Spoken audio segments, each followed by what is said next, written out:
Halo, selamat datang di Ruang Taktik Story. Di video kali ini kita akan bercerita bagaimana awal karir Tuchel sebagai pemain hingga menjadi pelatih elit dunia yang baru saja mengantarkan Chelsea menjadi juara Liga Champions. Nyatanya, karir Tuchel di sepak bola nggak selalu berjalan mulus. Kita akan mulai dari masa mudanya sebagai pemain. Penasaran dengan ceritanya? Let's go, kita bahas sama-sama. Thomas Tuchel yang sekarang berusia 47 tahun bukanlah seorang pemain yang jago.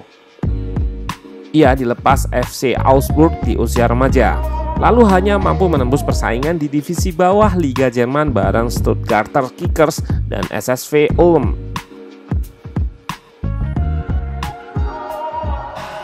Karir semenjana itu pun harus terhenti pada usia 25 tahun karena Tuchel muda mengalami cedera cartilage parah. Gagal sebagai pemain, Tuchel kemudian beralih ke tepi lapangan. Mulanya ia menjadi pelatih tim muda Stuttgart sekaligus menjadi anak didik Ralf Rangnick. Pada 2005, Tuchel lalu dipanggil pulang oleh klubnya yang melepasnya di masa remaja, FC Augsburg. 2 musim menjadi kepala tim muda, Tuchel dipromosikan jadi pelatih tim cadangan pada musim 2007-2008. Momen menangani Augsburg 2 itu mempertemukannya dengan Julian Nagelsmann, seorang bek rawan cedera yang ia tugaskan untuk memantau pertandingan lawan.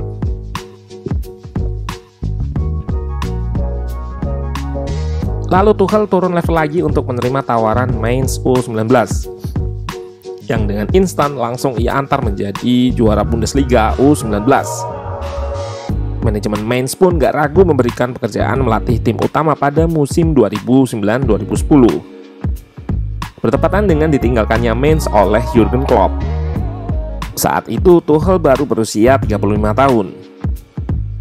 Bersama Mainz, Tuchel memperkenalkan diri sebagai pelatih tim muda dengan ide sama seperti Jurgen Klopp, gegenpressing dengan variasi formasi. Detail-detail dalam melakukan pressing juga dikerjakannya dengan baik, khas pelatih Jerman yang sangat teknis.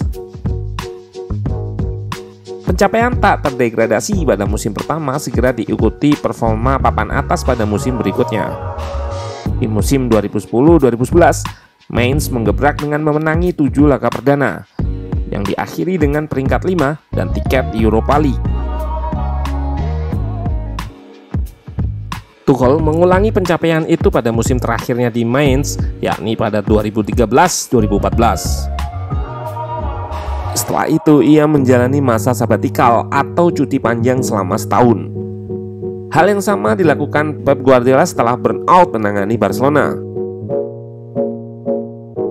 Kelar masa rehat, Tuchel menerima tawaran Borussia Dortmund, lagi-lagi menjadi pengganti Jurgen Klopp. Dortmund yang baru saja terancam degradasi pada musim terakhir Klopp kembali dibuat menjalani sepak bola penuh energi bersama Tuchel. Dia mulai menjadikan rekrutan baru Julian Weigl sebagai gelandang serba bisa, juga memanfaatkan kemewahan gelandang serang seperti Shinji Kagawa dan Henrik Mkhitaryan. Musim pertama diakhiri dengan peringkat kedua dan kelolosan ke final di FB Pokal. Lalu musim berikutnya, raihan itu meningkat menjadi menyabet juara di FB Pokal. Hijrah ke Paris Saint-Germain, Tuchel memberikan gelar yang memang menjadi standar minimalis klub itu, yaitu 2 kali Ligue 1 secara beruntun.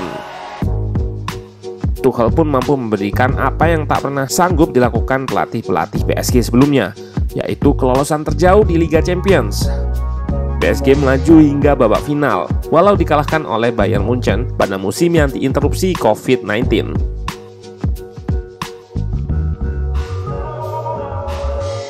Tuchel dipecat dari posisinya dalam 2 klub terakhir sebelum Chelsea, yaitu Borussia Dortmund dan Paris Saint-Germain.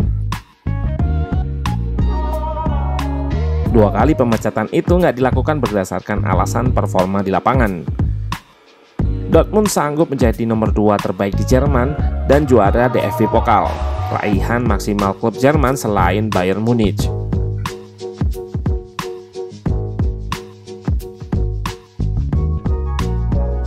Demikian pula di PSG yang meraih 2 titel Ligue 1, juga mencapai final Liga Champions pertama sejak diakuisisi Qatar. Tuchel keluar dari 2 klub itu dengan predikat dalam tanda kutip nggak baik-baik. Di Dortmund dan di PSG, Tuchel selalu memiliki masalah dengan jajaran atasan. Jejak sulitnya perangai Tuchel bisa dilacak hingga pekerjaan melatih pertama di Stuttgart U19. Saat itu, walau mampu meraih trofi Bundesliga U19, pihak klub gerah dengan kepribadian Tuchel. Pindah ke Augsburg, ia juga sering memprotes dan mengkonfrontasi wasit, sampai-sampai pihak klub meminta Tuchel untuk membayar sendiri denda hukuman.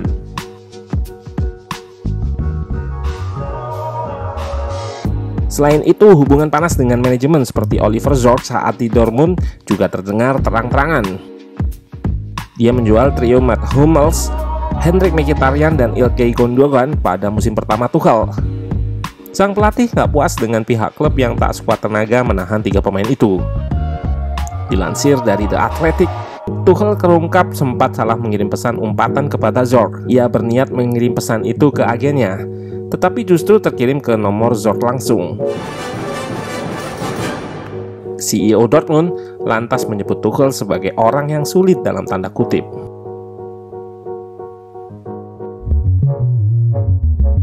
Di PSG, Tuchel berhasil mengontrol ruang ganti yang penuh bintang berharga mahal. Neymar mau bertahan dan Mbappe mampu membuktikan diri sebagai calon legenda pasca era Ronaldo Messi. Mencapai final Liga Champions, padahal Laurent Blanc dan Unai Emery nggak pernah sejauh itu. Membuktikan Tuchel tahu bagaimana membawa PSG ke level teratas.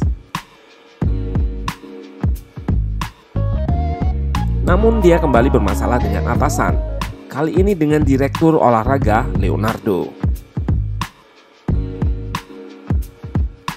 Kebijakan transfer kembali menjadi persoalan. Juga Leonardo disebut sampai mencampuri urusan latihan dan pemilihan pemain.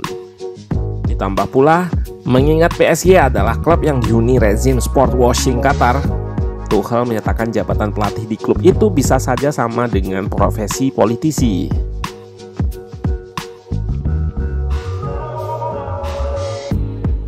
Thomas Tuchel dikenal sebagai pelatih inovatif. Ia pernah meminta para pemain untuk memegang bola tenis selama latihan, agar mereka tak memegang dan menjatuhkan lawan, demi menghindari pelanggaran gak perlu. Suatu waktu ketika Tuchel ingin anak asuhnya cepat menggulirkan bola secara vertikal, ia mengurangi lebar lapangan dengan memotong area sepak pojok dan membuat sepertiga akhir lapangan menjadi segitiga. Di Chelsea, para pemain juga kedapatan berlatih dengan bola kecil.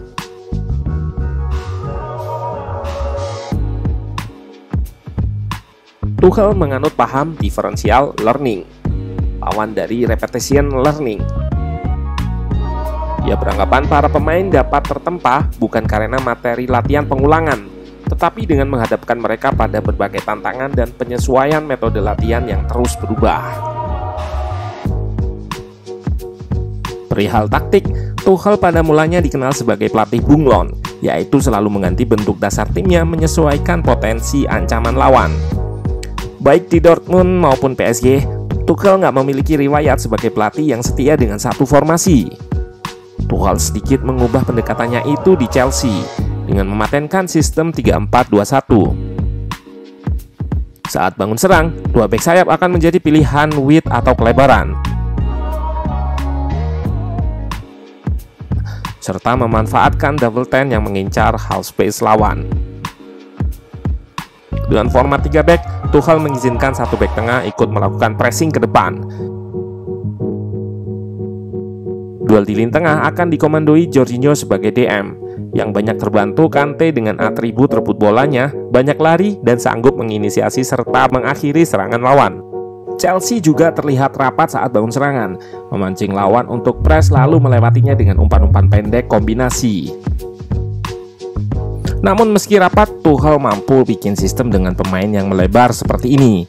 Tujuannya untuk memindah serangan saat lawan terpancing ke satu sisi. Jadi meski rapat, Tuchel mampu bikin sistem yang melebar juga, sehingga lawan akan sulit dalam melakukan press atau merebut bola. Sistem yang dibuat Tuchel di dalam pesawat sehari sebelum tanda tangan kontraknya dengan Chelsea ini memang menitikberatkan pada sistem pertahanan. Hal ini terindikasi dari kokohnya pertahanan, hanya kebobolan 16 gol dalam 30 pertandingan. Namun tentunya masih ada PR terkait finishing. Tercatat hanya 1 kali Tuchel menang dengan selisih 3 gol. Bagaimanapun, racikan taktik Tuchel bisa menjadi resep manjur untuk mereparasi tim yang sempat rusak dalam waktu singkat.